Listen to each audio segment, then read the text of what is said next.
সেই গাঁৱৰ আমাৰ এই চুবুৰীটো পালোঁ আৰু পদূলি পামে মোক দেখা পাই অনংগই এই ছাতিটো লৈ আহিছে। এই অনংগ আমাৰ গাঁৱৰে ল'ৰা হয়, ভতিজা হয় আৰু আমাৰ বহুতখিনি মানে কামত সি সহায় কৰে। খানা গাঁৱৰ ঘৰত হ'লে তাকে ৰান্ধিব মাতোঁ আৰু খুব সোৱাদ লগাকৈ কয়। এয়া আমাৰ ডাঙৰ বৌ, আগৰ দাঁত এটা সৰিছে আৰু ডাঙৰ বৌৰ এয়া সৰু ছোৱালী জিন্তি।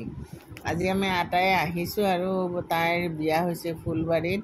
ডাঙৰ দা চিভিল ড্ৰেছত আছে কাৰণে তাক চিনাকি জনাই নিদিওঁ বাৰু। আৰু এইটো আমাৰ গাঁও মানে চোতাল মানে বাটৰে মন্দিৰ হয়, শিৱ মন্দিৰ।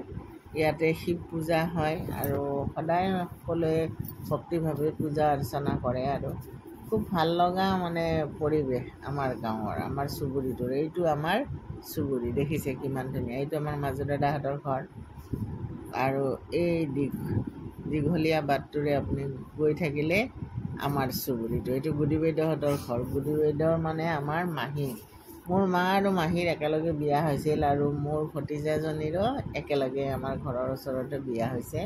ডাঙৰ বৰ ডাঙৰজনী ছোৱালী।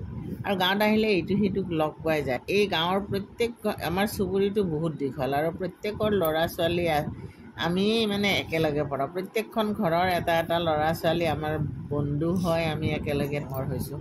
আৰু এয়া হয় নলিনী দাদা, বৰ্তমান নলবাৰীত থাকে আৰু আজি গাঁৱলৈ আহিছে।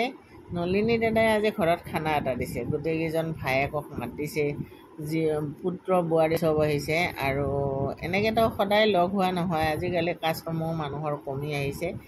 সেইকাৰণে চবে আজিকালি গেট টুগেডাৰ এটা পাতে। ধৰক ঘৰত আহিলে পৰিয়ালৰ